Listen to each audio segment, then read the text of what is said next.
Kish, ada satu kemungkinan Hmm. di musim panas nanti akan ada Euro. Hmm. Euro 2024. Satu kejohanan yang kita akan tunggu-tunggulah sebagai peminat bola sepak regular. Ada satu kemungkinan di mana England akan bawa 3 pemain utama dia, 3 pemain paling berbakat dia setakat ini, dan ketiga-tiga pemain itu membarisi kesebelasan utama 3 kelab terbaik di dunia. Yang pertama adalah tadi kita dah sebut pasal Jude Bellingham di Real Madrid, a starter. Phil Foden di Manchester City, juara Eropah, juara bertahan, juara Super Cup pagi tadi. Dan Phil Foden sekarang ni membarisi kesebelasan utama. Apatah lagi dengan ketiadaan Riyad Mahrez selepas ni, aku jangkakan akan ada lebih banyak lagi peluang untuk dia. Dan yang ketiga, Kish, ini yang paling tak disangka-sangka ni. Kapten pasukan, top striker, English record holder, international goal scorer, Harry Kane. Dan Harry Kane di Euro 2024 nanti datangnya ke sana adalah sebagai pemain number 9 pasukan Bayern Munich. Satu benda yang grand, kedengaran grand. Hang tahu kenapa?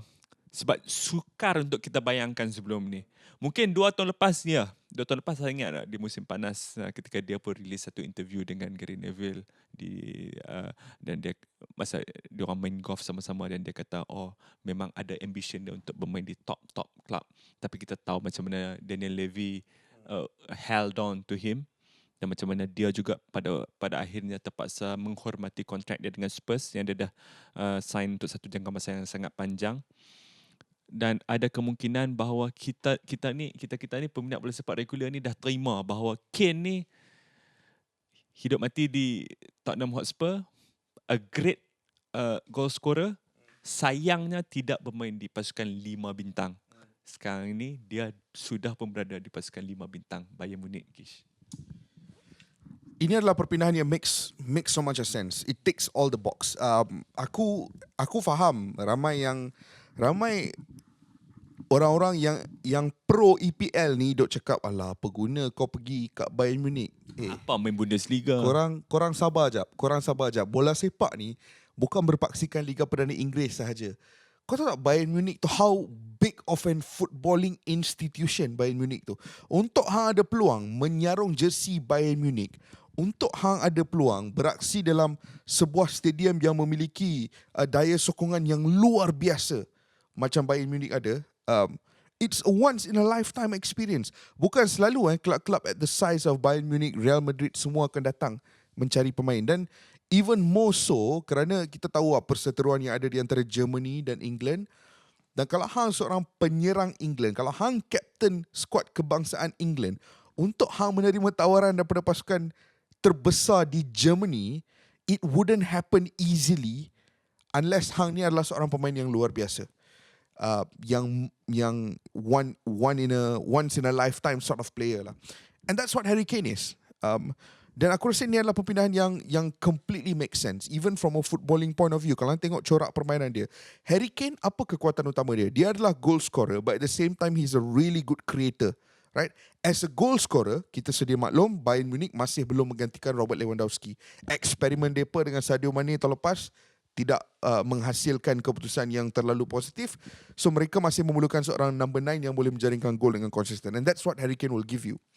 Tapi pada waktu yang sama, apa yang Harry Kane lakukan di Spurs untuk bertahun-tahun, cara dia membantu Son Heung-min, Lucas Moura, Dejan Kulusevski untuk menjadi pemain yang lebih prolific menjaringkan gol, it's the same thing that he's going to do at Bayern Munich untuk pemain-pemain seperti Leroy Sané, Serge Gnabry, Kingsley Coman, untuk mereka menjaringkan gol. Kerana diorang boleh buat all those runs behind the defenders and Kane boleh drop deep and play those passes yang membolehkan pemain-pemain yang pantas, lincah dan laju ini untuk menjaringkan gol. So kalau anda tengok overall picture, it's perfect. The team is perfectly built untuk someone like Harry Kane.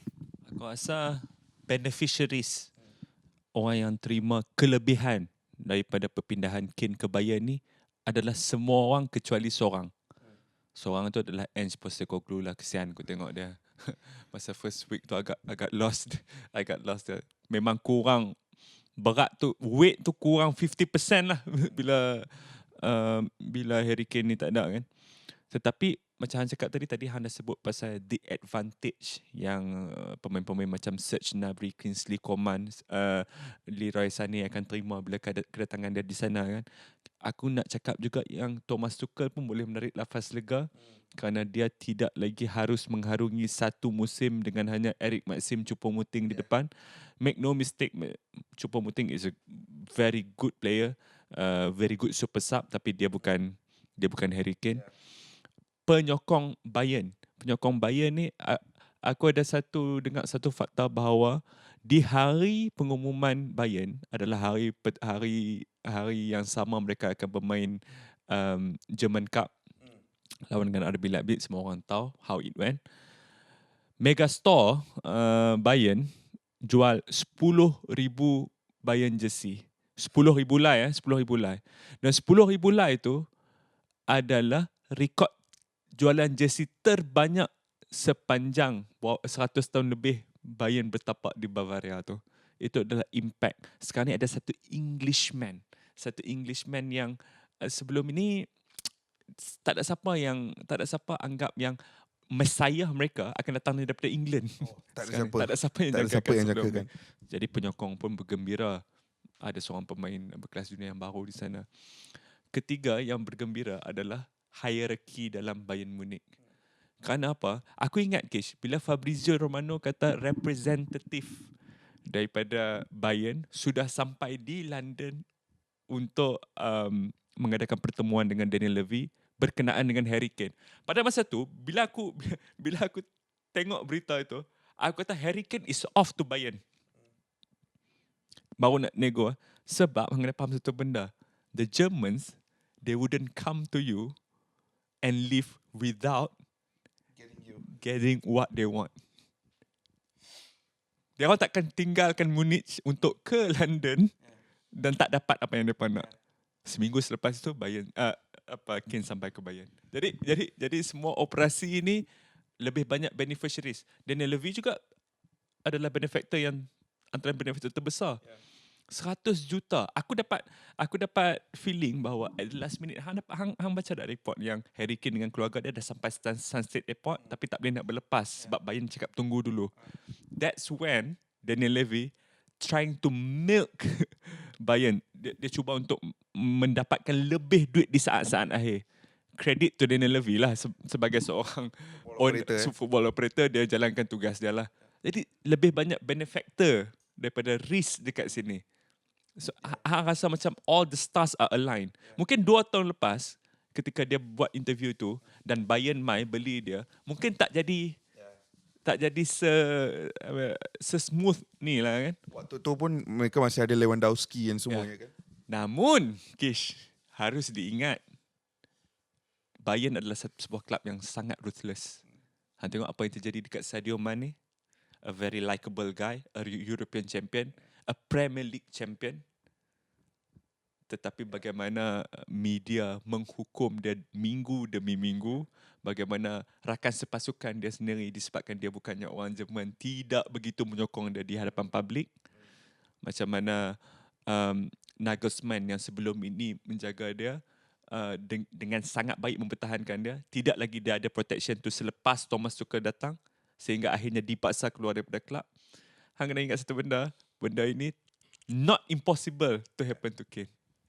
That one aku setuju. Yeah. Sangat ruthless. Even sekarang dengan kemasukan Harry Kane ke klub Bayern Munich, ada kita sebagai neutrals, kita sebagai individu-individu yang memerhatikan situasi ini from an objective point of view, kita boleh nampak kenapa it's a transfer yang sangat masuk akal. It makes sense. Makes sense for everyone. Tapi pada waktu yang sama, kemasukan Harry Kane ke Bayern Munich sebenarnya sudah mula mencetuskan beberapa sentimen-sentimen di bumi Germany. Ramai pandit-pandit yang sudah mula mengeluarkan kenyataan-kenyataan menyangkal bahawa dia ada possibility untuk menjadi sebuah kegagalan juga. di bumi bola sepak Ya, ya. Jerman. Dan ramai yang akan berharap yang dia gagal.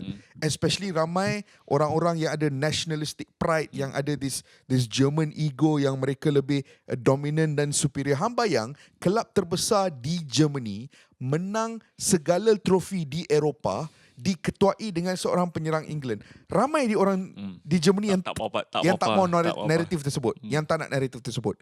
Jadi situasi Harry Kane tidak semudah yang kita sangka, dan apa yang kita boleh buat adalah berharap bahawa dia bersedia untuk segala tekanan. Because the pressure at Tottenham, the pressure at in the English Premier League mungkin tinggi, tetapi tekanan yang ada di atas bahu dia di Bayern Munich itu jauh lebih tinggi. Terima kasih kerana menonton Bola Itu Live. Anda boleh menonton episod penuh Bola Itu Live di Astro Arena setiap hari Khamis jam 6 petang, termasuk juga di Astro Go.